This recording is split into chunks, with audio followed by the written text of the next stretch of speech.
Welcome, geoscientists and guests. I'm Carmi Garzione, the president-elect of GSA, and I have the honor of presiding over today's awards ceremony, which includes the 2023 presidential address by GSA President Chuck Bailey. The city of Pittsburgh is located on the lands of the Shawandes, Tula, the Osage peoples, and the Monongahela and the Seneca peoples, and were later joined by refugees of other tribes who were forced off their lands and displaced by European colonists. I ask you to join me in acknowledging these early stewards of this land, their elders, both past and present, as well as future generations. We encourage all GSA members and conference attendees to learn about the history and the present status of the peoples whose lands you live and work on today. We are here to honor the outstanding achievements of truly exceptional geoscientists who have won their society and division awards, including GSA's oldest awards, the Penrose and Day Medals, which date back to 1927 and 1948, respectively. We also honor members of the society who have been advanced to the status of fellows in recognition of their scientific achievements and contributions to GSA.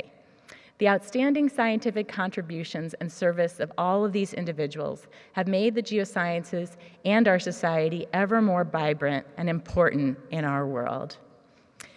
GSA gratefully acknowledges Brunton, Image Audiovisuals, Mindful Brewing, BHP Explore, Chevron, Bruker, and the Gemological Institute of America for their support of the 2023 GSA Connects annual meeting. GSA also recognized all of our 2023 Connects and program sponsors for their contributions, which make many of our programs and meetings possible. I would now like to recognize all of the GSA past presidents in the audience by asking them to please stand.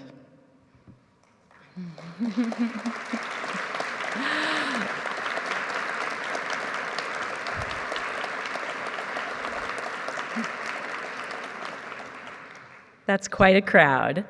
It's my pleasure to welcome you all to Pittsburgh and to the 2023 GSA Connects meeting and exposition.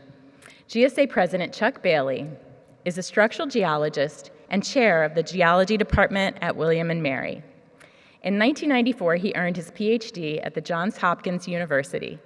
During his 27 years at William & Mary, Chuck conducted geologic research across the Appalachians, the Basin and Range, and atop Utah's high plateaus. His international research includes sites in Belize, British Columbia, Norway, and ongoing work in Oman. Chuck has collaborated with more than 200 undergraduates on research projects and garnered a dozen USGS EdMap grants during his career. He teaches a wide range of classes in the geosciences and has run an array of field courses from Hawaii to Oman. In 1999, he received the GSA Biggs Award for Excellence in Geoscience Teaching. Chuck has convened both a GSA Penrose Conference as well as a Thompson Field Forum. He served on the GSA Council from 2015 to 2019. And in his spare time, Chuck enjoys canoeing on free-flowing waters and is an inveterate road cyclist. His latest venture is that of an apple farmer in the foothills of the Blue Ridge Mountains. We are pleased to welcome President of the Geological Society of America, Chuck Bailey.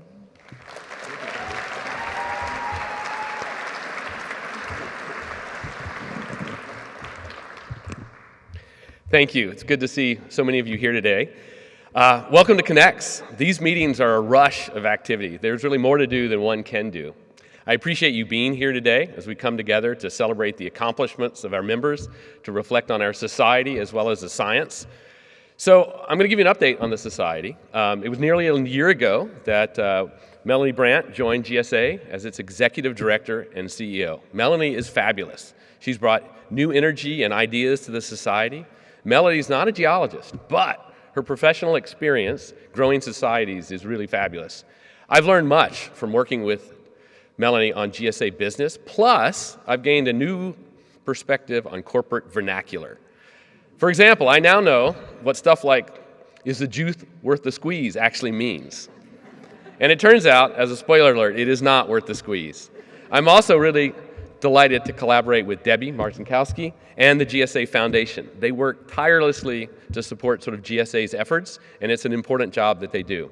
So the Society is diversifying, retaining, and energizing its membership. We're also expanding kind of our international activities, and we've got new projects that we're going to do on the publication side to amplify our presence in that sphere.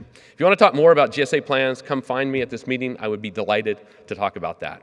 So, we're in Pittsburgh at the confluence of the Allegheny and the Monongahela rivers. Here they meet and become the mighty Ohio.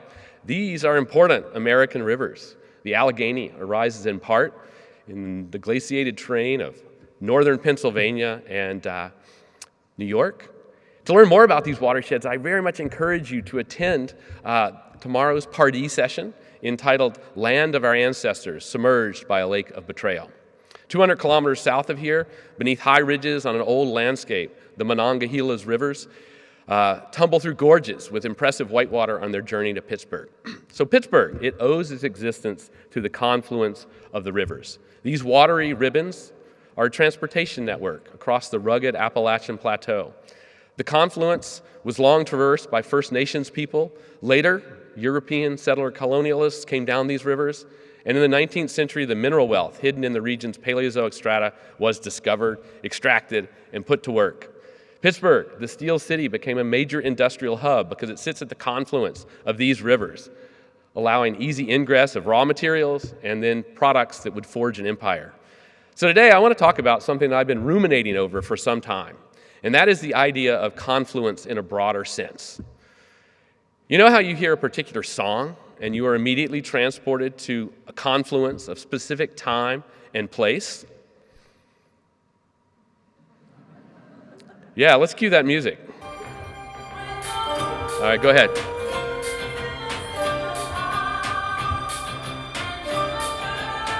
Yeah.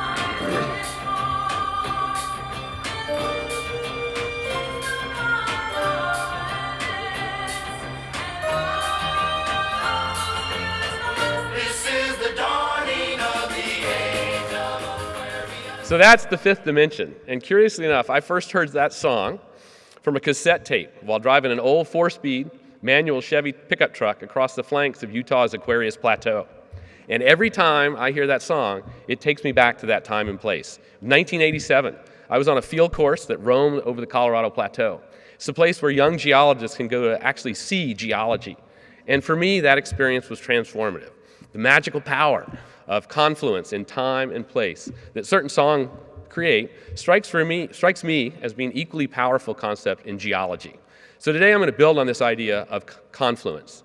Geology is a science of the confluence. It's a science in the field of study, whether it's academic or applied, that sits at this confluence between time and place. And in many ways, that makes the geosciences unique. For me, and I expect for a number of you in the audience, that mixture of time and place is what really attracted you to this science. The temporal nature of geology, with its focus on the past, but firmly rooted in the present with an eye towards the future, is compelling stuff.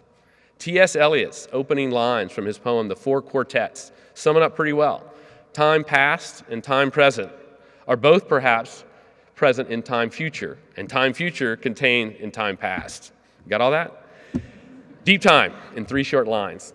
So what's going to follow is a narrative about my path to and career in geology. I hope these stories aren't boorish yarns from an aging scientist, but rather an arc that celebrates learning, excitement, and discovery. As a student, it was clear to me that there were discoveries to be made in the geosciences, and 3 decades later, I feel the same way. Discovery at this confluence of time and place, perhaps contextualized with a good story or two, is what makes our science engaging and relevant. So, during my first semester in college, pretty much as a lark, I took an introductory geology class. That class, taught by Heather McDonald, changed my life. It was early, like 8 o'clock early in the morning, but Heather was a gifted teacher who made geology cool enough for me to wake up every day. The course's lab component was traditional in an old school way, meaning there were piles of rocks and boxes and an array of topographic maps that we were tasked with analyzing and hopefully understanding.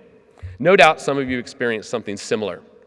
One particular lab activity involved the topographic map of the Mammoth Cave Quadrangle in Kentucky. And we were tasked with answering questions on a worksheet. The idea was to get us to recognize the karstic nature of the terrain with its caverns, sinkholes, and disappearing streams. In the northern reaches of that map, the Green River meanders across the terrain. Seeing this on the map, I can hear John Prine. I can hear John Prine singing about it in the song Paradise. And Daddy, won't you take me back to Muhlenberg County, down by the Green River where paradise lay? Well, I'm sorry, my son, but you're too late in asking. Mr. Peabody's coal train is hauled away. So there it is again, that confluence. Not just the confluence of time and place in the geologic record or the time machine of hearing an old song, but the confluence of music and memory and storytelling and all the stuff that kind of connects me to geology and what is so exciting for me. So never underestimate the power of a musical interlude to move a lecture forward or perhaps reawaken a fading audience. John Prine's Paradise transports me back to my adolescence as a summer camper at a place called Nature Camp. We sung it a lot. We were witty, so we commonly changed the lyrics from Mr. Peabody's coal train to Mr. Coalbody's P train. And that alone is enough to make me still giggle. That song laments the environmental degradation caused by strip mining. As a first-year geology student, it was that confluence of seeing the terrain on an old map and Prine's classic ballad that demonstrated geology's importance. The character of a landscape is determined by its geology. Its stratigraphy and structure make all the difference. In Kentucky's humid climates, the Mississippian limestones melt away to form caverns and blind valleys, while nearby, in younger Pennsylvania strata, coal is plentiful enough. And here, as Prine notes, with the world's largest shovel, they tortured the timber and stripped off the land, all to reach that black pay dirt and stoke the fires of progress. As we look to the future, it's clear that our collective demand for earth materials is escalating. 2 years ago, at Barb Dutrow's presidential address, she demonstrated how minerals matter. Mining, an inherently extractive process, is only going to grow. We may not want the world's largest shovels to dig out coal anymore, but we're pretty smitten with spodumene crystals and the lithium held within. So, how as stewards of this planet can we mine for a sustainable future? Geoscientists and GSA have a responsibility to lead the effort to discover these critical minerals that are going to power a greener future, but also find solutions that ameliorate the side effects, the pernicious side effects of mining. As a young faculty member, I took my first field course to Fish Lake, a place that I'd been introduced to as a student in 1987. Fish Lake is Utah's largest alpine lake, situated in a broad valley at 9,000 feet above sea level. We'd hike to the top of the Pelican Canyon moraine with its broad view of the lake. Few of my students realized that we were on a moraine, so much for all that learning back on topographic maps in the lab. But as an educator, I can attest that place-based learning counts for a lot. After discerning the origin of the moraine, I'd lob question upon question at my students. When did Fish Lake form? How was the valley created? I thought my pedagogy was very clever. But after a few field visits to Fish Lake, I realized that these questions had never been properly answered. The landscape looked tectonically young, but the Colorado Plateau and its adjoining high plateaus aren't known for their seismicity. So began a quest to understand the landscape history and tectonics of the high plateaus. With support from the National Science Foundation and the USGS, we took our cohort of researchers there for the first time in 2005. We tramped across the high country working out its volcanic stratigraphy while mapping more graben than I can remember. From the comfort of a pontoon boat, my friend Scott Harris surveyed the bathymetry of Fish Lake. Mild-mannered Dave Marchetti sampled the boulders on moraines and terraces for cosmogenic exposure age dating. It may not have been the age of Aquarius, but it was an age of discovery. Scott's mapping revealed that Fish Lake hid an older moraine complex beneath its waters. Exposure ages provide more than 400,000 years of chronology of tectonic, fluvial, and glacial activity on this landscape, including young fault scarps that cut 20,000-year-old moraines. The research, conducted by a handful of faculty and a score of undergraduates, brought forth new research about Utah's enigmatic plateaus, research that's been published in the professional literature and discussed at GSA meetings. I'd like to see GSA work with researchers to broaden the audience and amplify the scope of their new geoscience discoveries. This is important. We're in an era of declining trust in science and fact, so geoscientists are going to have to work to be out in public, explaining our science and its relevance for the future on our planet. And as a society, we also must do a better job, I think, of supporting early career scientists who do outward-facing and impactful science. relying primarily on H-indexes and other metrics for scientific success and productivity is problematic, and I think we can and do better as a discipline. All right, we're going to transition to Virginia. It's well-watered, covered by greenery. That effectively wards off many geologists from west of the 100th meridian. However, its geology is compelling. When I first conceived the idea of this talk, I struggled. What snippet of Virginia geology to share? Should it be glimpses of a snowball Earth preserved in a 700-million-year-old glaciogenic rocks, or a Taconian melange formed as Gondwanan arcs crashed onto North America's shores? Ultimately, I chose an ongoing research project at Highland, an antebellum plantation in the eastern Blue Ridge foothills near Charlottesville. Highland was, for a time, home to America's fifth president, James Monroe. Collectively, what do we remember about James Monroe? Well, the Monroe Doctrine, viewed by many as forward-looking policy that effectively turned the Western Hemisphere into the United States' sphere, or policy that fomented U.S. hegemony that's led a legacy of poor countries in Central and South America. Monroe was a William Mary student, but dropped out to fight in the American Revolution. He was the youngest of the founding fathers, and he was a slave owner. His two-term presidency ran from 1817 to 1824. That's 200 years ago, and is known to historians as the era of good feelings. Perhaps one day, my GSA president will have the same moniker. From the ashes grew sweet liberty, like the seeds of the pines when the forest burns. They open up to grow and burn again. And it should have been different, it could have been easy, but too much money rolled in to ever enslave. The cry for war spread like wildfire. So that's the duo formerly known as Mandel and Orange, and they were reflecting on American history. Should have been different, could have been easy, from the American Revolution to the Civil War. And to my way of thinking, that sentiment still resonates today as we reckon with our national history. Last year at Monroe's old plantation, 27 students in my field methods course undertook a semester-long project to study the bedrock geology, geomorphology, and landscape history at Highland. Our goal was to connect deep time with human time in this historic place. The geology at Highland falls short of spectacular. The property is underlain primarily by metabasalts of the Catoctin formations. But outcrops are few and far between, and the landscape is typically covered with a distinctive reddish soil. However, these ultisols are flush with base cations, yielding highly fertile silty loams. It's no accident that 3 American presidents had large plantations sited on the Catoctin Formation, rather than soils developed in the ubiquitous phyllites and schists of the Piedmont. 550 million years ago, the Catoctin basalts flooded a barren Ediacaran landscape. Ultimately, these flows were the harbinger of a new ocean, the Iapetus Ocean, which tore Laurentia apart as it grew. In central Virginia, the pillow lavas and breccias at the top of the Catoctin Formation are the critical evidence that tells us of the Iapetus's watery advance. Yet it's not all greenstone at Highland. Interlayered within the metabasalts are sheets of Arcosic sandstone and siltstone. These fluvial deposits derive from the erosion of older granitic rocks to the west. The stratigraphy here hints at the dynamic interplay between rifting and sedimentation and volcanism. So it turns out that Highland is a different kind of historical destination.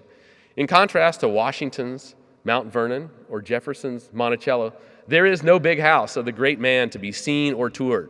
For years, there was controversy about the lack of a big house at Highland. Monroe sold the property in 1825, and a later owner constructed a still-standing Victorian farmhouse. To the casual visitor, Highland seems a confusing mishmash of multi-era architecture. But in 2016, archaeologist Sarah Bon Harper and her team discovered the foundations of Monroe's original house, built in 1799. The foundation of that structure endures a foot or two below the surface, more or less in the front yard of that Victorian-era farmhouse. We now know that fire destroyed the original home, and what remains of Monroe's house is primarily its stone foundation, and much of that foundation is meta-arkose, locally derived. The arkose tendency to form rectangular blocks bound by joints and veins makes it well suited for foundation stone. And hidden in a grove of red cedars, just a few hundred meters from the old foundation, William Mary students discovered the remnants of the quarry cut into a jointed but massive meta-arkose. Petrographic analysis from samples in the foundation and the quarry are identical. We're pretty stoked. We've located the site of the foundation stone. So again, there's joy in discovery. And in this case, we're connecting deep time to the early days of the American Republic. And to me, that's geoheritage. To me, well, I got to stop that. I'll get to that. So take a look at this photo. Here is a tool mark in this quarry made during the extraction process of this arkose. And my question is, whose labor created this tool mark? Who quarried these stones and transported those blocks to the house site in 1799? James Monroe's work was done at Highland by enslaved people. And that's a big part of the story in the 19th century sites across the southern United States. Subjugation and freedom, prosperity and poverty. Geology has played its role throughout the dichotomy. It's incumbent upon today's geoscientists, I think, to use a critical lens to discover these linkages and to tell such stories. Geoheritage is having a moment, but I think to gain traction beyond the geologically inclined, we need to intentionally bridge that gap between deep time and human history. Long past tenure, I realized I'd spent my whole career studying continental rocks. And of course, we're rooted to the continents, but the world's a big place. And I thought it'd be worthwhile to examine rocks and structures formed elsewhere on Earth. Ophiolites fit that bill, as these enigmatic bits of oceanic crust and mantle are vastly different than anything I'd ever studied. A decade ago, I made my first pilgrimage to see the ophiolite in the Al-Hajar of northern Oman. Here, the world's largest and best preserved ophiolite is well exposed.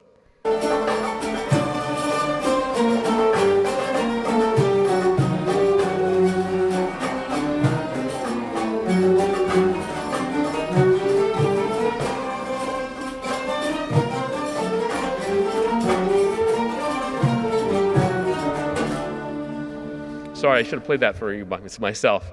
But that Omani ditty is actually played by the William Mary Middle Eastern Music Ensemble. And Oman is a unique country. It's ancient, but it's traditional in so many ways. It's a country that's raced into modernity over the past 3 decades. And Oman's renaissance has basically been financed by oil and gas pumped from beneath its interior deserts. Once again, the confluence of deep time and place come together to forge civil change. My original research goal was to examine the basal thrust. It's a massive fault zone which emplaced the ophiolite onto crustal rocks as the Tethys Ocean closed during the Cretaceous. Hot rocks from the mantle, juxtaposed over seafloor sediments, heating and deforming those rocks into a metamorphic soul glued onto the base of the ophiolite. But while traveling to our field sites, we'd encounter a weird rock, this reddish-orange rock that held up craggy hills and fens, often laden with goats. The rock got in the way as we climbed around it and over it to reach the metamorphic soul. This rock is listhwanite, and at first, listhwanite was of no interest to me. It's a troublesome rock. Even its spelling causes angst. Regardless of how it's spelled, listhwanite is a carbonated peridotite composed of minerals such as magnesite, dolomite, quartz, and hematite. Where does listhwanite form? Some researchers maintain that it developed in the mantle wedge during emplacement of the ophiolite, and thus represents a deep carbon reservoir in the earth. Yet Oman's listhwanite is almost always exposed at the base of the ophiolite, and as our research demonstrates, associated with upper crustal extensional fault zones that postdate the ophiolite. Here, the geologic structure with serpentine-rich peridotites in tectonic contact above carbonates, providing a readily available source for carbon-rich fluids, coursing through fault zones led to the listhwanization. So why does listhwanite matter? Well, it's a fully carbonated peridotite that snatched carbon from the hydrosphere, sequestering carbon back into the rock record. Could this geologic process be replicated in real time, such that the vast ophiolite could be a viable sink for atmospheric carbon? That's an important geoengineering challenge, but success could give us substantial results in lowering atmospheric CO2. Geoscientists need to be part of this effort, blurring that line between the applied and academic research for the greater good. Thanks for staying with me during this free-ranging talk, and I appreciate your forbearance with my anecdotes. My take-home message is this: geoscience is situated at a confluence of time and place, and it's the science that deciphers the past, understands the modern processes that shape our planet, and brings perspective to a rapidly changing world. Let's take joy and celebrate our collective geoscience discoveries, but let's also lean in and lift up to amplify our voices, to broaden our reach and our relevance. And I believe that's imperative for the future sustainability of our planet. Best wishes, enjoy your time in Pittsburgh, and savor being at the Confluence. Thanks.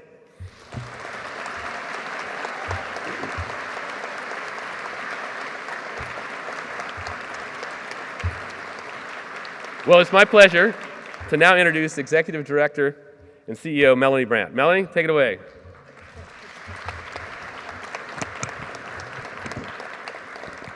Well, good afternoon. It is my pleasure to add my warm welcome to you all.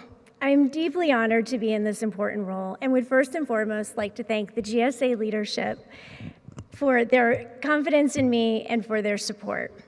I would also like to thank the extraordinary GSA staff that is here today in the audience, and I think there are actually some in this room, so if I could ask them to stand to be recognized. Thank you.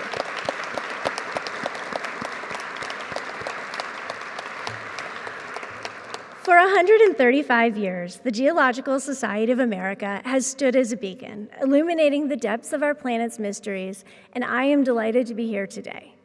Becoming the first non-geologist leader of the Geological Society of America is both a significant opportunity and honor, and also a little bit of a challenge. An honor because I was entrusted with leading an institution with a rich and diverse legacy, and a challenge because the path ahead requires us to be adaptable, visionary, and innovative, while always being mindful of the resources with which we have been entrusted. Scientific societies like GSA serve to channel the collective knowledge, experience, and expertise from diverse backgrounds year after year, and in GSA's case, decade after decade. At their best, associations like GSA not only thrive, but become transformative when they bring together different voices in the pursuit of shared goals. This past year at GSA has been a kaleidoscope, with every turn revealing a new combination of talent and perspective, history and potential. The terrain of scientific societies such as ours is quickly changing. GSA's leadership has deftly recognized the urgency of implementing changes as well to secure our future success, and this is a responsibility that I have wholeheartedly embraced. Additionally, technological and political developments have brought forth a new generation with an entirely different definition of connection and purpose. And this generation, those who are poised to inherit the GSA, many of you in this room have worked so hard to cultivate, brings demands of innovation, agility, heartfelt inclusivity, and an unrelenting emphasis on a clear and worthy purpose. No membership society stands to survive unless we not only recognize but embrace this shift. We must imagine and then create a GSA where the wisdom of experience seamlessly melds with the vigor of youth, where the quest for discovery is balanced by the honoring of geoheritage, and where the rigor of academia is balanced by a commitment to mental wellness. Change in this context isn't just evolution, it's a commitment to ensuring that the GSA that you have known and loved will endure for the next 135 years. But beyond the confines of GSA, an even greater challenge looms. Enrollment in geosciences across educational institutions are declining, and in this, GSA must and will be proactive in our championing of the geosciences and laying the groundwork for the next generation of connected scientists from learning to legacy. I would also like to take a moment to recognize the dedicated volunteers who comprise our scientific divisions and sections. They embody a myriad of facets of geology, and while our collective endeavors all converge on a singular vision of the advancements of geoscience. The GSA I envision is characterized by robust growth, unyielding commitment, and a place where diverse voices resonate. Ours is a journey of transformation and growth, lifted by the achievements of our past and invigorated by the prospects of our future. Thank you for being a part of this great endeavor and for allowing me to be a part of it as well.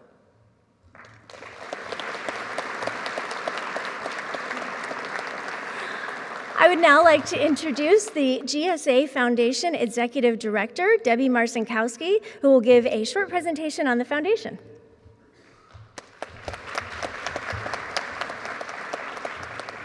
Thank you, and good afternoon, everyone. The GSA Foundation's mission through philanthropic giving and sponsorships is to develop, steward, and provide funds to support the program of the Geological Society of America. We thank you for your generous support of GSA programs through the foundation. In fiscal year 2023, the foundation received total contributions of $1,825,000 from individual GSA members, foundations, and corporations. Gifts from nearly 5,000 donors at all levels are a testament to the dedication of steadfast supporters. Our student giving group, Tectonicos, Building the Future, remains over 1,000 students strong, demonstrating that this rising group of individuals is as committed to the future of the geosciences as they have seen in all of you.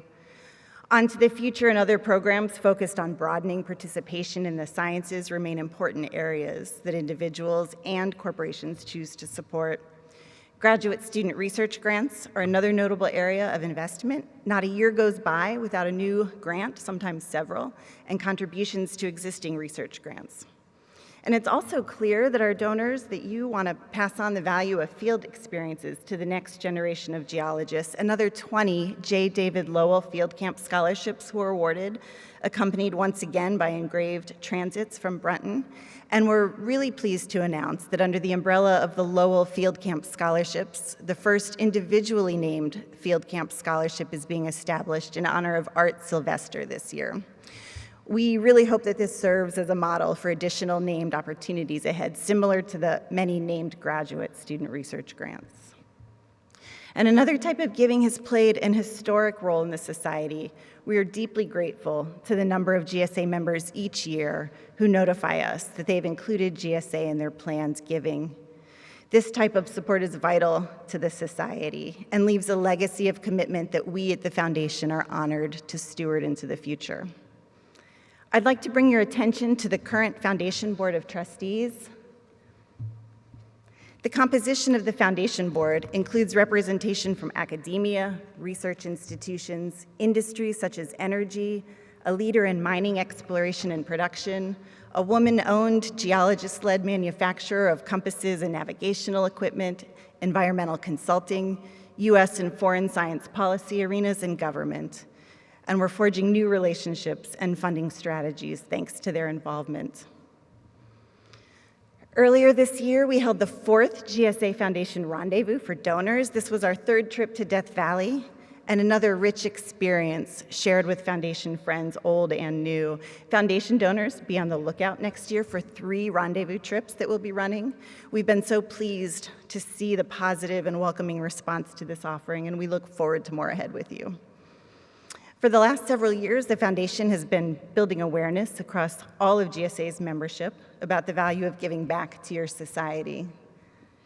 We're sincerely grateful to a loyal group of donors who give year after year and who also recognize the many ways that members volunteer to service in this society. In addition to current donors, we really hope to reach the remaining 73% of GSA's membership with the message that every little bit from many members makes a big difference in what GSA can offer.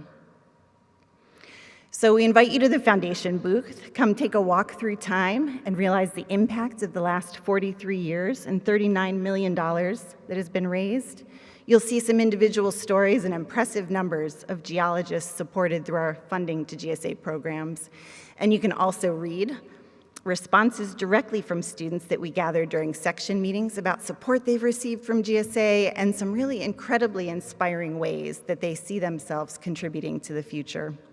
We'll be using some of this information, and with your input too, to inform a new effort, one of 1,000, as we encourage every member to find your own fit in the geoscience community and the Foundation as we work together to ensure the strength and the presence of the geosciences, and we thank you for all that you do.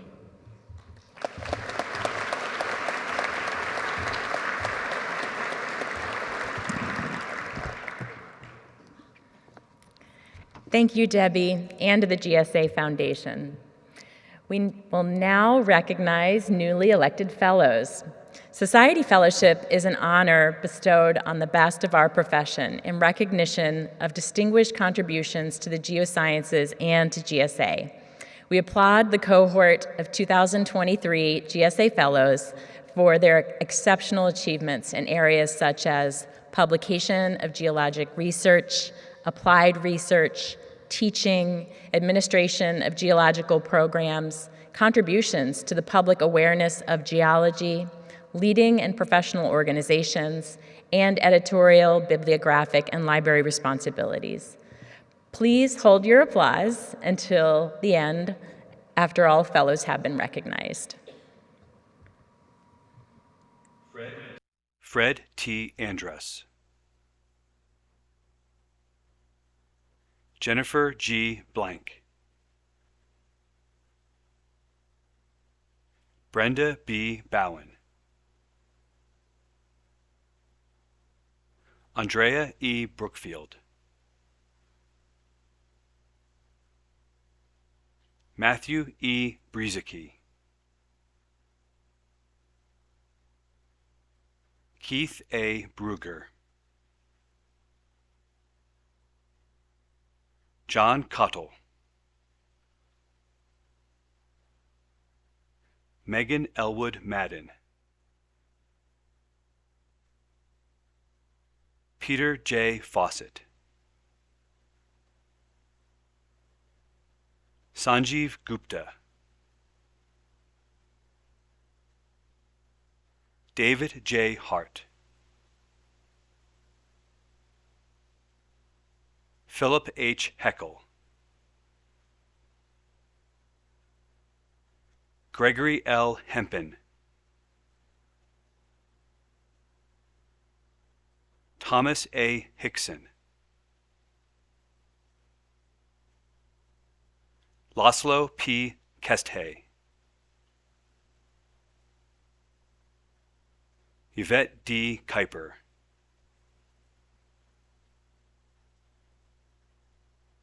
Benjamin J. C. Lobbs. Elizabeth A. McClellan.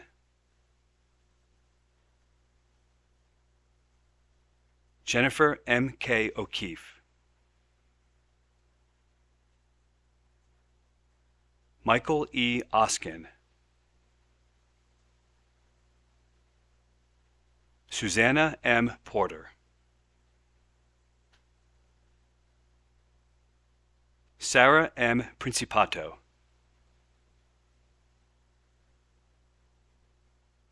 Michael J. Rattel. Christy D. Rowe.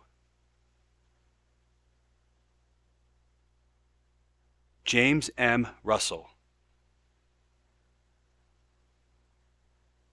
Scott W. Starrett. Wanda J. Taylor. Jeffrey H. Tepper. Jennifer Margaret Wenner. Rebecca M. E. Williams. Sharon A. Wilson. Danielle Y. Wyrick. All of our GSA Fellows, both newly inducted and previously inducted, please stand and turn to face the audience to be recognized.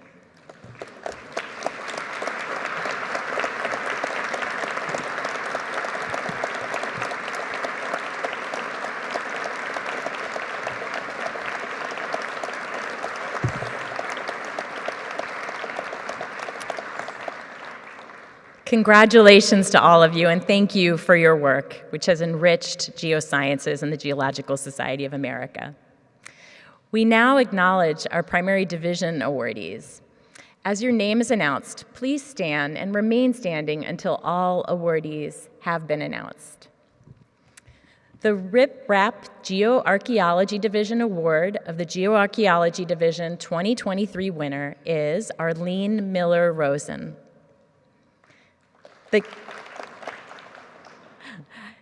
I'll ask you to hold your applause till the end. The Gilbert H. Cady Award of the Energy Geology Division 2023 winner is Shifeng Dai. The E.B. Burwell Jr. Award of the Environmental and Engineering Geology Division 2023 recipient is Syed Hassam. And please remain standing. The Distinguished Career Award of the Geobiology and Geomicrobiology Division 2023 winner is M. Gabriela Mangano. The M. Lee Allison Award for Geoinformatics of the Geoinformatics and Science Data Division 2023 winner is Simon J. Goring. The George P. Woolard Award of the Geophysics and Geodynamics Division goes to Mian Liu. The Biggs Award for Excellence in Earth Science Teaching of the Geoscience Education Division goes to Glenn Robert Dolphin. The Mary C. Rabbit History and Philosophy of Geology Award of the History and Philosophy of Geology Division 2023 winner is Claudine Cohen. The O.E. Meinzer Award of the Hydrogeology Division goes to Jimmy Zhao. The Israel C. Russell Award of the Limnogeology Geology Division goes to Donald T. Rodbell. The Distinguished Geologic Career Award of the Mineralogy, Geochemistry, Petrology, and Volcanology Division goes to Catherine Venable Cashman. The G.K. Gilbert Award of the Planetary Geology Division 2023 winner is Candace Joy Hansen-Kowarczyk. The Kirk Bryan Award of the Quaternary Geology and Geomorphology Division goes to Simon Pendleton. The Lawrence L. Sloss Award of the Sedimentary Geology Division 2023 winner is Nicholas Christie Blick. The Career Contribution Award of the Structural Geology and Tectonics Division 2023 recipient is John Paul Platt. The Meritorious Service Award of the Geology and Health Division 2023 recipient is Jean Morrison. The GSA International Distinguished Career Award of GSA International 2023 winner is Cecilia M. McHugh. The GSA International James B. Thompson Jr. Distinguished International Lectureship Award of GSA International 2023 lecturer is Mary S. Hubbard. The John C. Fry Memorial Award in Environmental Geology. In cooperation with the Association of American State Geologists, GSA makes an annual award for Best Paper on Environmental Geology published either by GSA or by one of the state geological surveys. The 2023 award goes to Nelia W. Dunbar and contributing authors for their 2022 paper, Climate Change in New Mexico Over the Next 50 Years, New Mexico Geological Survey, Bulletin 164.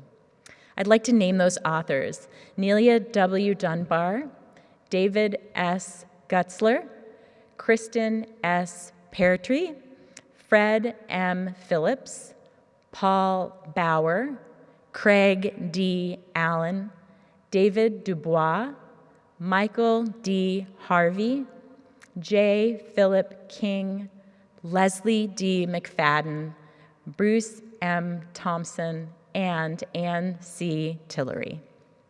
Let's have a round of applause for all of our awardees. Congratulations.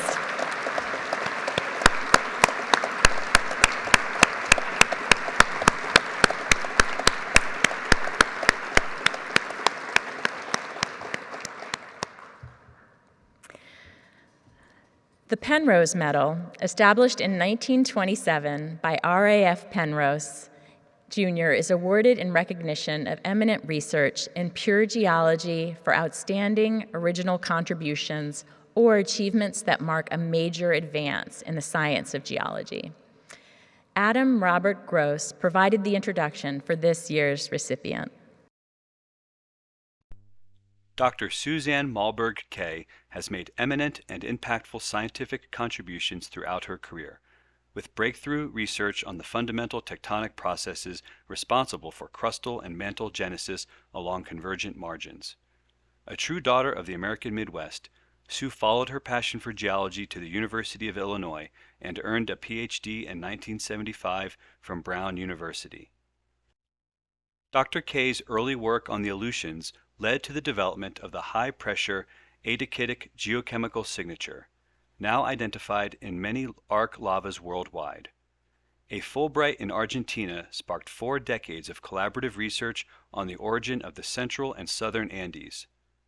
Her Andean publications are an encyclopedic library spanning the entire margin, derived from the most comprehensive sample and geochemical database of Andean igneous rocks in existence. From the caldera-forming ignimbrites of the Puna Altiplano Plateau to the intraplate basalts of Patagonia, Sue has unraveled the petrogenesis of nearly every magmatic center since the Permian. Her multiple applications of trace element ratios and isotopic signatures in space and time are masterpieces of deductive reasoning, first applied to the Pampean flat slab region, proving that magmas erupted far into the back arc resulted from near horizontal subduction. Dr. K was among the first to identify magmas associated with the process of crustal delamination.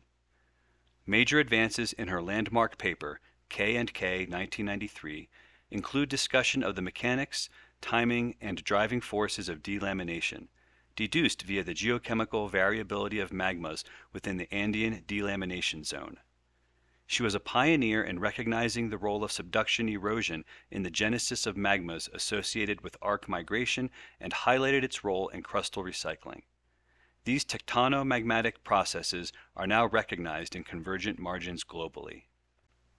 Sue has mentored and inspired multitudes of international students and academic collaborators, including Johan Varakamp and Adam Goss, who jointly nominated her for this award.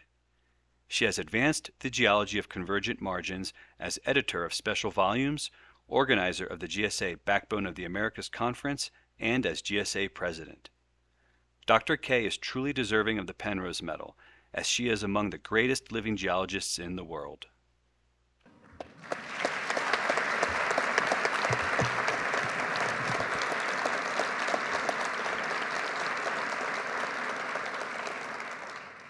Thank you to Adam for his generous citation.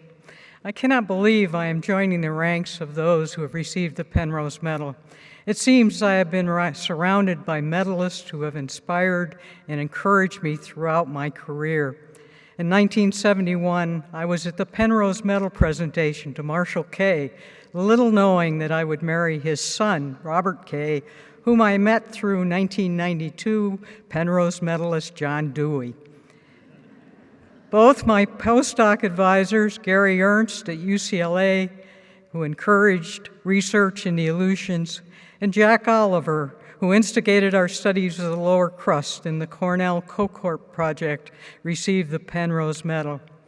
At Cornell, I had the privilege of daily lunches with colleagues like Day medalist Don Turcotte and Booker medalist Brian Isaacs. Cornell also brought first-class students, including citationist Adam Goss, along with incredible faculty colleagues and outstanding visitors from around the world. I am also thankful to my extraordinary South American colleagues, particularly Constantino Perosis, Victor Ramos, and Beatriz Coya, and to the extended family of the K geologist. And most importantly, to Robert Kay, who has been an incredible partner in science and in raising our children, Jennifer and Alex.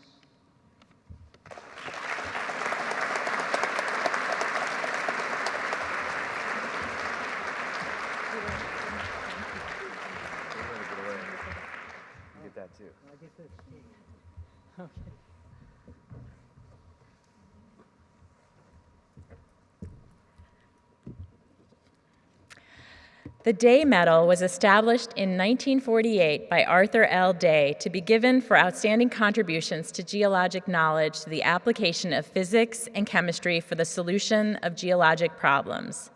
Judith Tautman Parrish provided the introduction for our awardee. Dr. Isabel P. Montañez's research is application of geochemistry to past climates.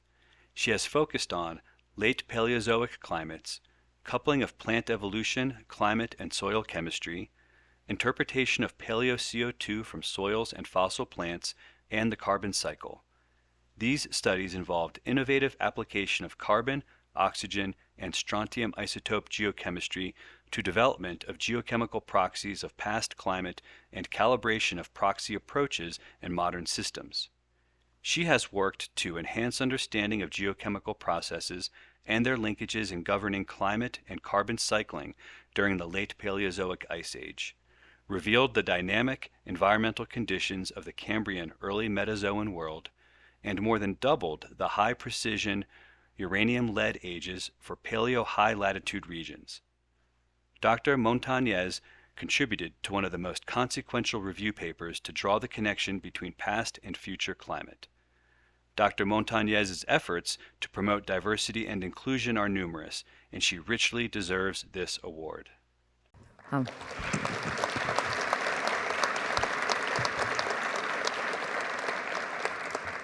Thank you. Well, obviously, thank you to Judy for nominating me and for those who supported it. You are inspirational colleagues, and I am deeply appreciative of the many ways that you have supported my career over the years. My career is a reflection of those who have gambled on my potential for research or as a researcher. It started at Bryn Mawr College, where Bruce Saunders encouraged me to pursue graduate school even when my GPA did not. And Fred Reed at Virginia Tech gambled on me as his first female PhD student, providing me the latitude to fail and the support to succeed. Also, Krishna Sinha at Virginia Tech recognized and nurtured my interest in applying geochemistry to sedimentary geology questions. And my career as an academic, now 34 years at the UC, or University of California, was launched by faculty at UC Riverside willing to gamble on the underdog, and subsequently boosted by a unique opportunity at UC Davis. But the biggest gambler is my enabler, David Osleger, who for 35 years has supported my passion for research and tolerated my inability to keep time and my addiction to just one more thing. And I've been extremely fortunate to have many talented graduate students, postdoctoral scholars, as well as incredible collaborators. And they have been the protagonists of my career narrative. Their dedication to the simple but profound proposition that the past matters has been and continues to be an endless source of inspiration to me. Thank you, the Geological Society of America, for this wonderful honor I accept on behalf of the gamblers, the protagonists, and the collaborators with whom I've interacted with over my career.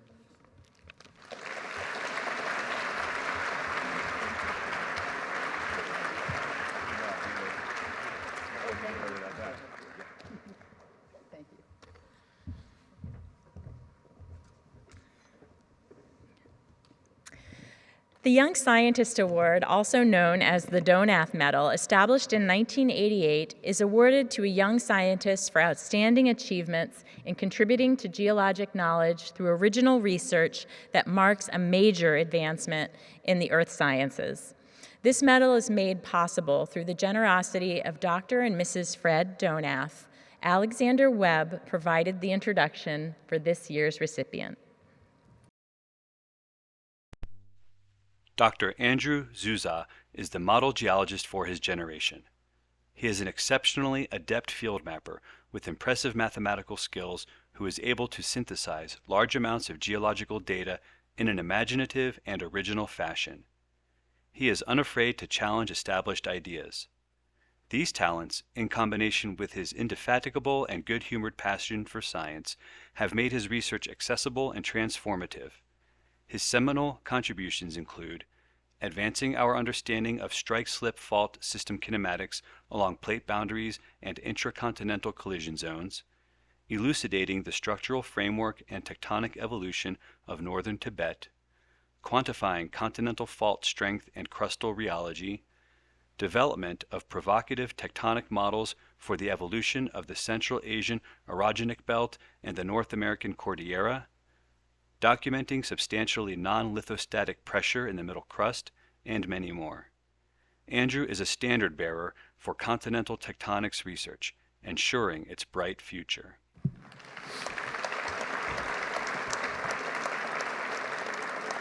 I'm incredibly honored to receive this year's Donath Medal.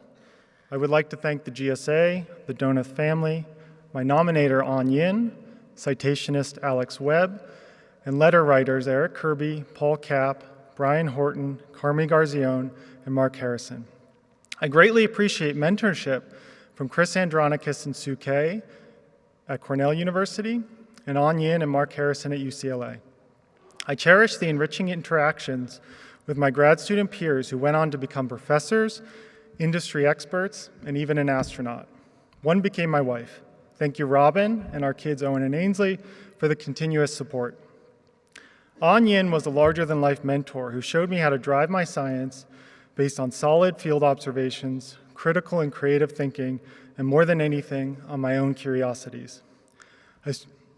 I strongly value my Chinese colleagues, including Gongjun Feng, Feng Cheng, Li Bing, my long-term friend and collaborator Wu Chen, and countless others who have shown unbelievable support and hospitality. I have thoroughly enjoyed and benefited from working with you and our colleagues Wenrong Chow, Chris Henry, Seth Dee, Stacia Gordon, Philip Ruprecht, among others. Finally, the enthusiasm and drive of past and present students inspires me. I look forward to future advances in our science. Here's to hoping they'll break dogma and establish new revolutions in the earth sciences. Thank you.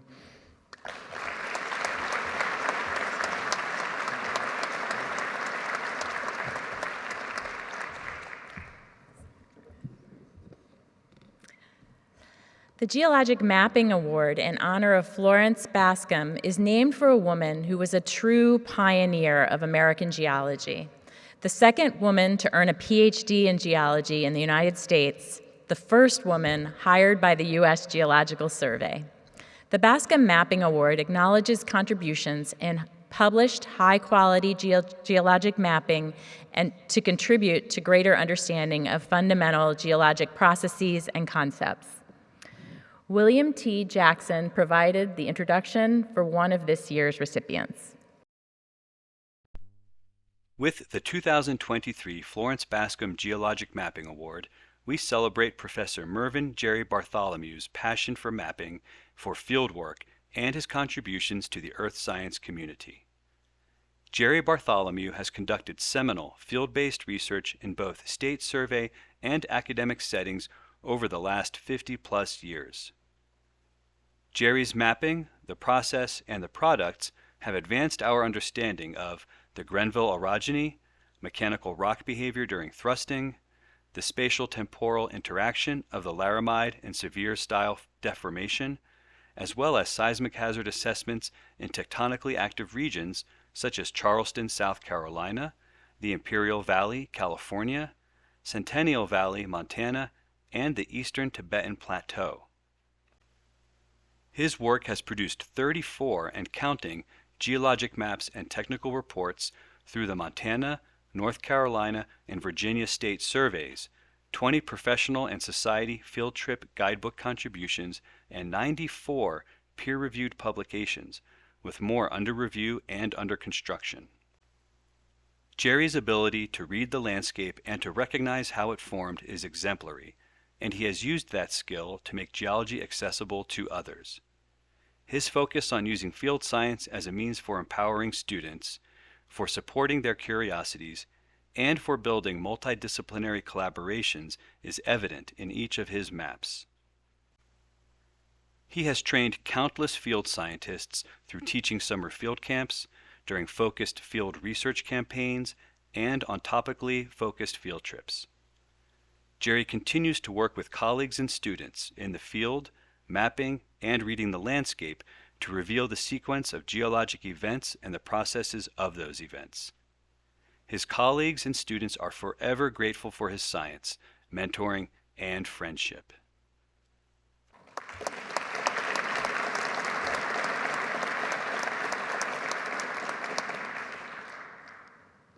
Thank you. My undergraduate mentors at Penn State, of course, were Robert Schulten and William Sanders in the Valley of Teotihuacan.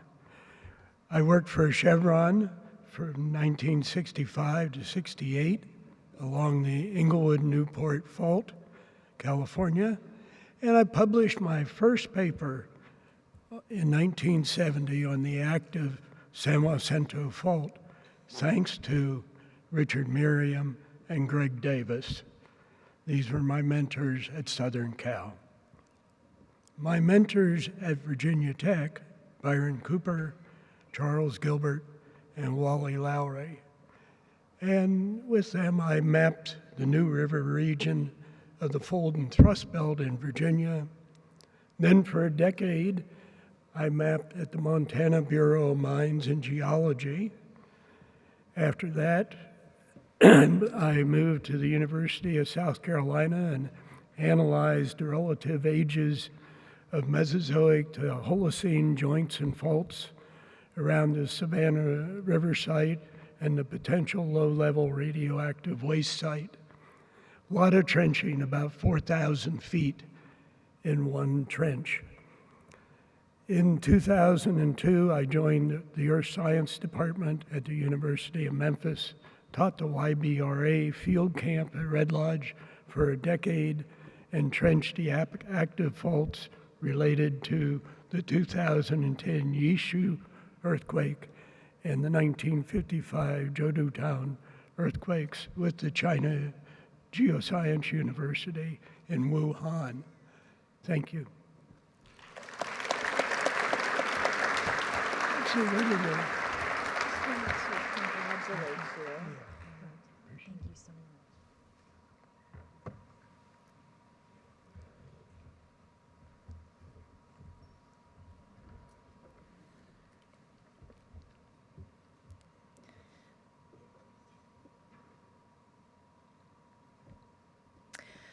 Carlo Doglioni provided the introduction for one of this year's recipients of the Florence Bascom Geologic Mapping Award. Since the beginning of his career, Giorgio Vittorio dal Piaz was devoted to mapping and unraveling the hidden secrets of the Alps. Giorgio has been the soul of the structural model of Italy, an extraordinary mapping effort supported by a long list of Italian authors who were galvanized by his energy and enthusiasm. In a world where fewer geologists aim to work in the field, preferring numerical modeling or writing papers without adequate, direct knowledge of the area, Giorgio remains rooted in geology, relying on data from the ground, collecting samples in the backpack, doing thin sections scrutinized at the microscope, and then finalizing the geological map. Giorgio's fundamental contribution spans from the discovery of the continental lithosphere subduction and related high-pressure, low-temperature metamorphism of slab exhumation slices through detailed mapping, to the description of innovative cross-sections across the Alps. The Florence Bascom Award couldn't be more deserved. Sono molto onorato e grato alla Società Geologica Americana per il premio Florence Bascom per la cartografia geologica. Sono grato a coloro che hanno promosso e sostenuto la mia candidatura e a Carlo che ora ha sintetizzato il mio lavoro. Ho imparato il rilievo geologico nel 1957-58 all'Università di Padova e l'ho praticato sistematicamente per la mia tesi sul Monte Rosa e durante i successivi 60 anni di ricerca e cartografia geologica nelle Alpi. Dal 1961 all'Università di Torino e poi in quella di Padova sono stato il tutore di molti studenti, impegnandoli sempre nel lavoro sul campo e nel rilievo cartografico, riconoscendo che sono uno strumento di formazione essenziale per ogni giovane geologo, rivolto sia alla ricerca che all'applicazione. La classica cartografia geologica deve essere una competenza anche dei geologi moderni ed è una bella cosa che la Società Geologica Americana abbia istituito questo premio dedicandolo a Florence, grande pioniera della geologia sul campo.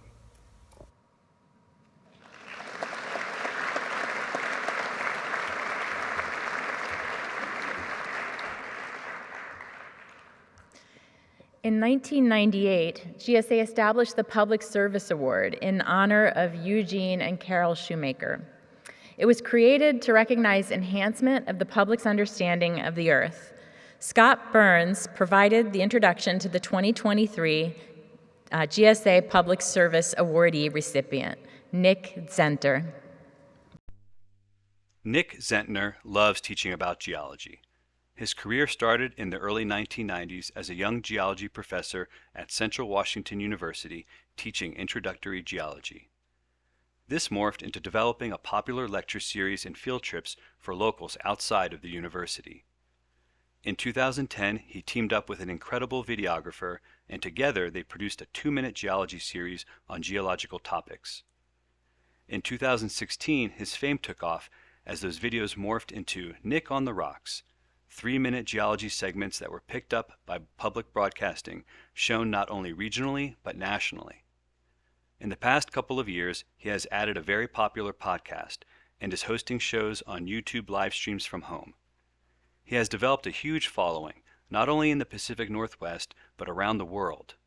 He is a dynamic speaker and is in demand all over the Pacific Northwest. He still teaches his classes and organizes his wonderful field trips and local lectures, but using YouTube and PBS, his outreach is great. His excitement for geology and his ability to transmit it is why he is receiving this award. Congratulations, Nick Zentner.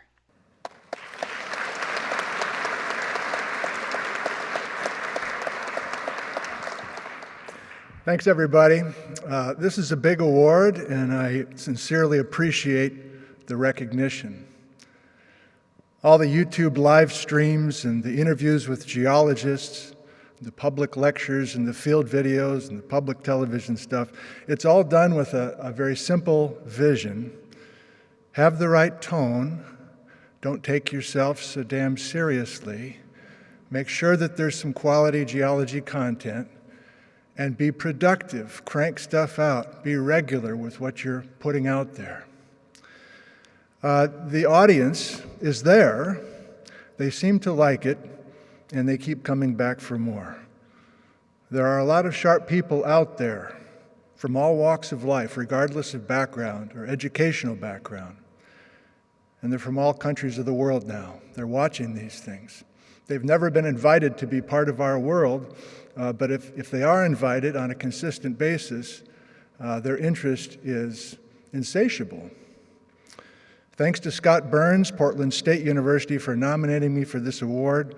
Thanks to Steve Lundblad, University of Hawaii Hilo, for doing the same. And thanks much to my coworkers at Central Washington University for allowing me to spend a lot of my time on public outreach. That was not the original plan more than 30 years ago when I was hired, before the internet even existed. But now, it's a big part of my life and it's tremendously satisfying. Thank you.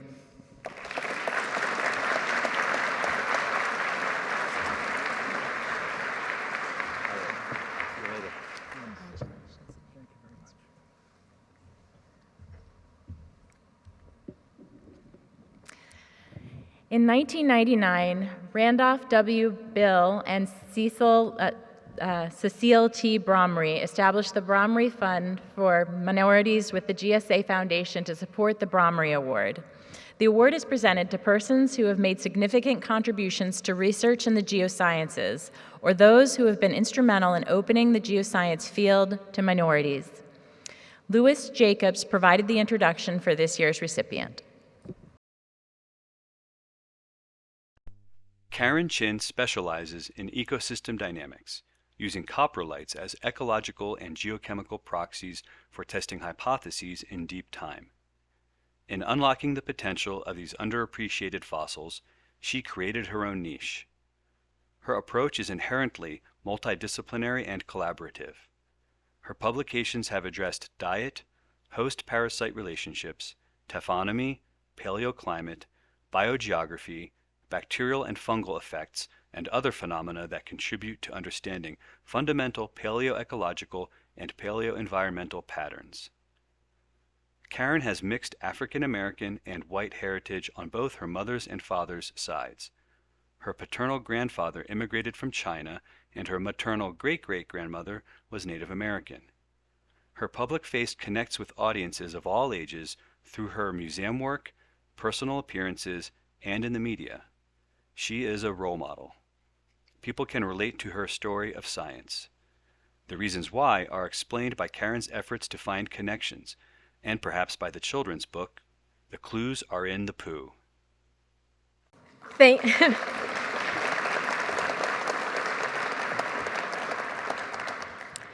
Thank you, and thank you, Louis Jacobs. I am incredibly honored to receive the Bromry Award and join the ranks of the previous exceptional awardees. As a Tuskegee Airman in World War II, Dr. Bromry helped shatter the low expectations of what people of color were capable of. He continued to challenge stereotypes as a black geologist. My dad was also a Tuskegee Airman who became a scientist.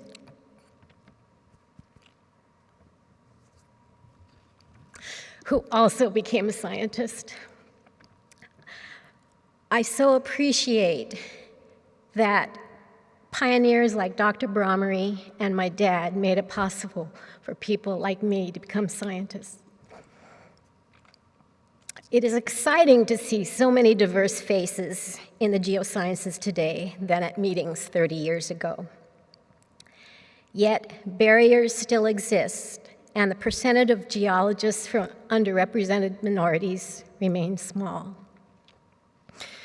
Diverse voices invigorate the geosciences by contributing different ideas and perspectives. I urge continued support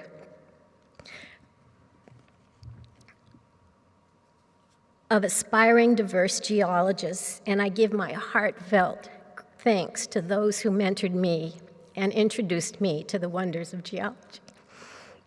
Thank you.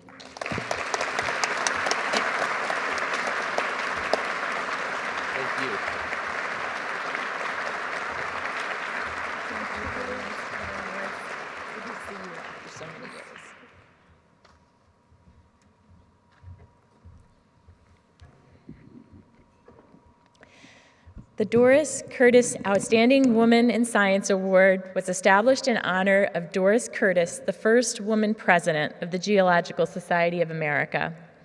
It is presented to women who have impacted the geosciences in a major way based on their PhD research. Tanya Bosak provided the introduction for this year's recipient.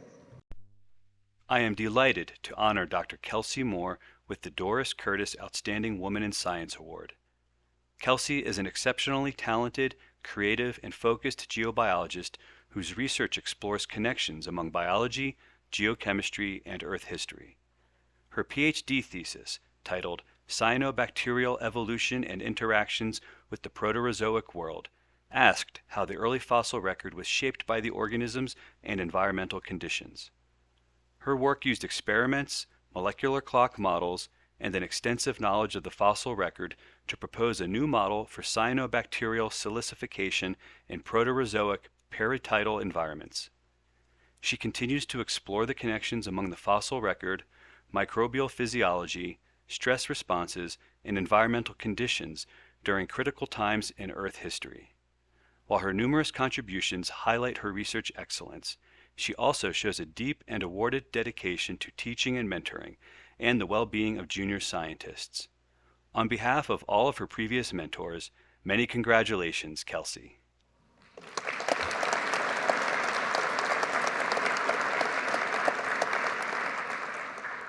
Thank you so much. I want to thank Tanya for nominating me and all of my letter writers, and thank you, GSA, for this award and recognition. I'm very honored to be listed among the outstanding women who have received it in past years. These women are truly exceptional and have been an inspiration to me and many others in the field. I want to thank the many mentors who have supported and inspired me over the years. In particular, I want to thank my thesis advisor, Tanya Bosak, my undergraduate advisor, Sarah Pruce, and my postdoc advisors, John Gratzinger, Emmy Smith, and Maya Gomes. These scientists have been instrumental in my education and my scientific career. They're incredible role models who have supported me, inspired me, and led by example to show me what it means to excel as a scientist, a teacher, and a mentor. I would also like to thank my partner, Dean Hutkin, for his constant support, and my mom, Dr. Michelle Moore, for being my role model, my rock, and for inspiring me to follow my dreams and become a scientist. I hope to follow in the example of all of my mentors and these incredible scientists to inspire future generations of scientists as these outstanding people have done for me. Thank you.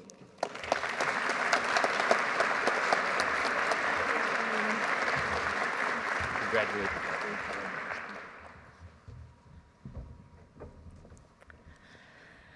The Geological Society of America established and commissioned the President's Medal to recognize those whose impact has profoundly enhanced the geosciences profession through supporting and contributing to the society. By advancing geosciences, enhancing professional growth, and/or promoting geoscience in service of humankind, and/or by significantly enlarging the range of scientific achievement for the growth of our profession. Please welcome GSA Immediate Past President Mark Little to present the 2023 President's Medal Award. Dr. Jamil Bey is a scientist, activist, and organizer who earned a PhD and Master of Science in Geography from Penn State University. Dr. Bey is the founder of the Black Environmental Collective, which creates community experiences, shares resources and information, and advocates for regional policy around the environment, climate change, food, and quality of life. The collective expands equitable and just outcomes, strengthens the voices of Black people within the environmental justice movement, and creates pathways to success for youth within the sustainability sector. Dr. Bey is also founder and CEO of Urbankind Institute, which assembles diverse perspectives to address environmental degradation, urban green space, climate change, and unreconciled racial history. Across all endeavors, Dr. Bey's mission is to promote political, economic, housing, educational, environmental, and social justice. Dr. Bey's work gives GSA an excellent model for identifying critical Earth system challenges, broadening participation in the earth sciences, and using science in service of humankind. Thank you.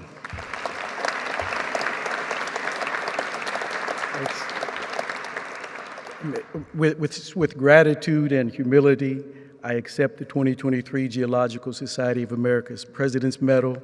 This honor is special because it acknowledges the often overlooked but deep connection between our work at the Urbankind Institute and the field of earth sciences. When I founded the Urbankind Institute, it was to confront the disinvestment, neglect, and disregard that have plagued urban spaces and communities, particularly those inhabited by Black residents here in Pittsburgh and Allegheny County. Our purpose was clear. We wanted to bridge this gap between academia, community organizations, and the residents themselves, fostering a collaboration to uplift and revitalize neglected urban entities. Over the years, the Urbankind Institute has evolved into a powerful model of what can be achieved when disparate voices unite with a shared purpose.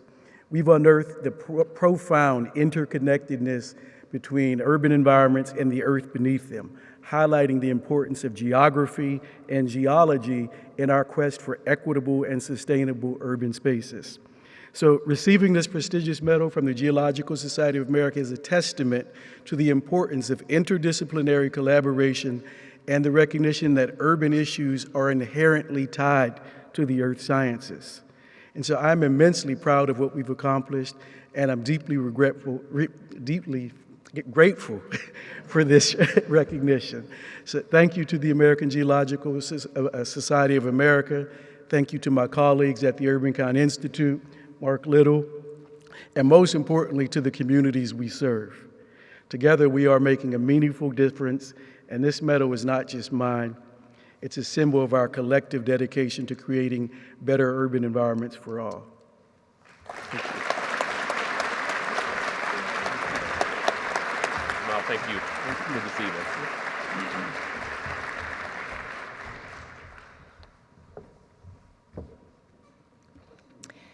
The American Geosciences Institute Medal in memory of Ian Campbell for superlative service to the geosciences is awarded in recognition of singular performance and contribution to the profession of geology.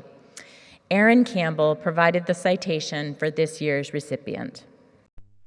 Dr. Vicki McConnell has dedicated her professional life both to her strong contribution to the understanding of volcanic systems and to establishing programs that advance science and the careers of all scientists.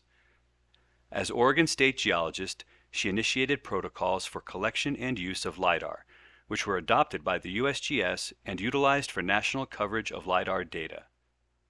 Dr. McConnell was also a pioneer in addressing issues of diversity, equity, and inclusion.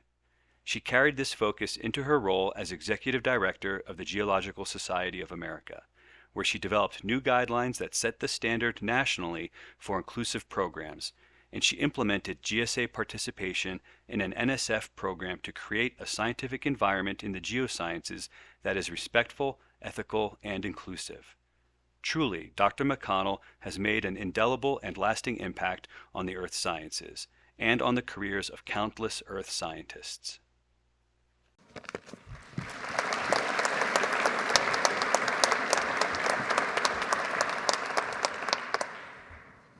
Thank you. I want to go off script really quickly. Sorry, Darlene, just for a second here. And remember to acknowledge both AGI, the American Geosciences Institute, and GSA, the Geological Society of America, for hosting this award and for being what they are in furthering the geosciences. Ian Campbell led a multidisciplinary career in geology and the earth sciences, and his support of those that are in the profession is legendary. I am incredibly honored to receive an award bearing his legacy and to be included in the August group of former Campbell Medal awardees, many of whom have mentored me through my career.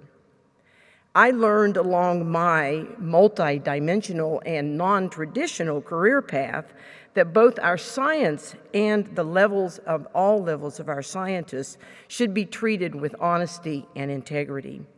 I also learned that it is vital that we freely and frequently communicate the importance of geosciences to everyone. Their lives, our planet, and beyond depend on it.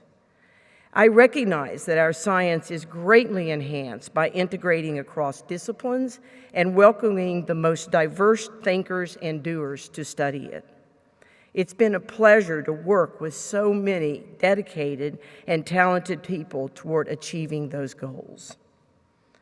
I want to extend my gratitude to my friends and peers that serve or have served as state geologists across the U.S., again, following in the footsteps of Dr. Campbell, and thank you them for bringing forward my nomination.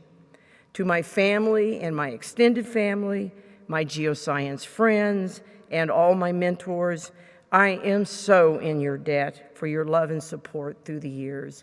Thank you all so much.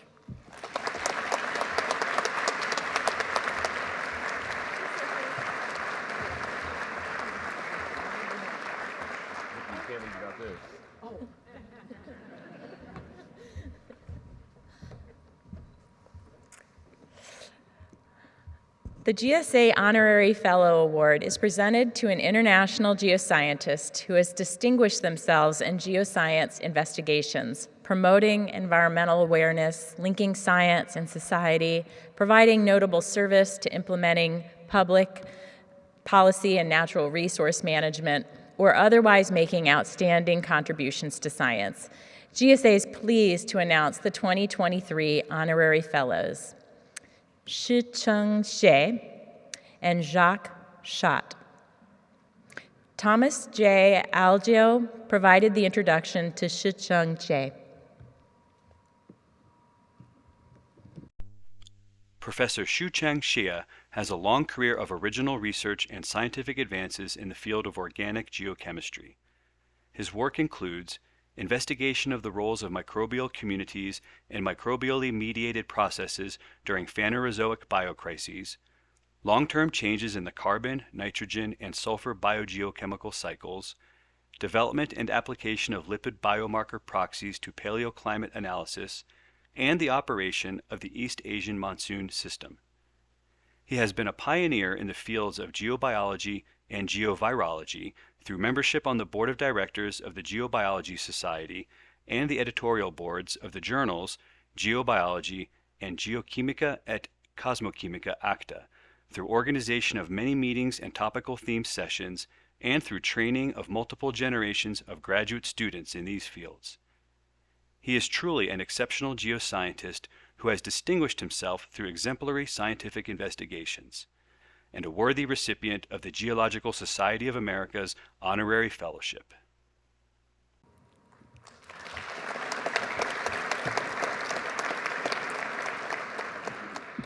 Thanks for giving the opportunity to stand here on behalf of my husband, because he is unable to come here. So, dear colleagues, many thanks for the detailed citation regarding my contribution to organic geochemistry and geobiology. It is a great honor to join an elite group of geoscientists recognized as international fellows by the Geological Society of America. I'm grateful to the awards committee and to the organizing committee for providing this significant venue for the ceremony. I wish to express special thanks to the nominator, Tommy Aju, and to my PhD supervisor, Professor Hongfu Yin. I have been benefited from collaborations with many colleagues, including Tom Aju, James Bendo, Richard Evershed, Jiamo Fu, Michelle Griffiths, Lee Camp, Philip Myers, Richard Pancost, Ann Pearson, Roger Simmons, Paul Wignall, and Tan Dongyao. I'm also gratitude to my university and all my students. I'm in debt to my parents, my wife, Hong Mei Wang, and my son, Yu Zhengxie. Thank you all for sharing this moment here with me in Pittsburgh. Thank you all. Congratulations. Thank you. Pass that on.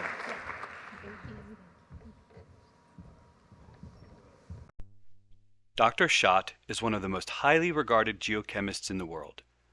The fellowship acknowledges his contributions to his impact in the field of thermodynamics and kinetics of water-rock interactions, training students and postdoctoral fellows, and unselfish collaboration with scientists around the world.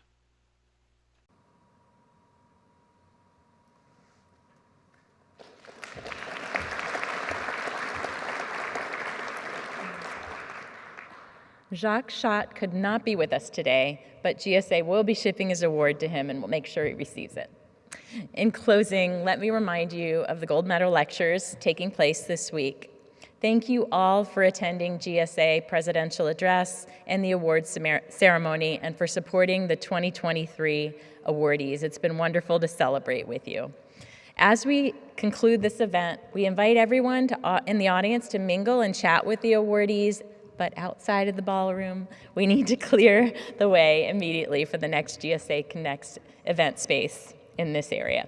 So thank you, and please enjoy the rest of the conference, and thank you for being here with us to celebrate today.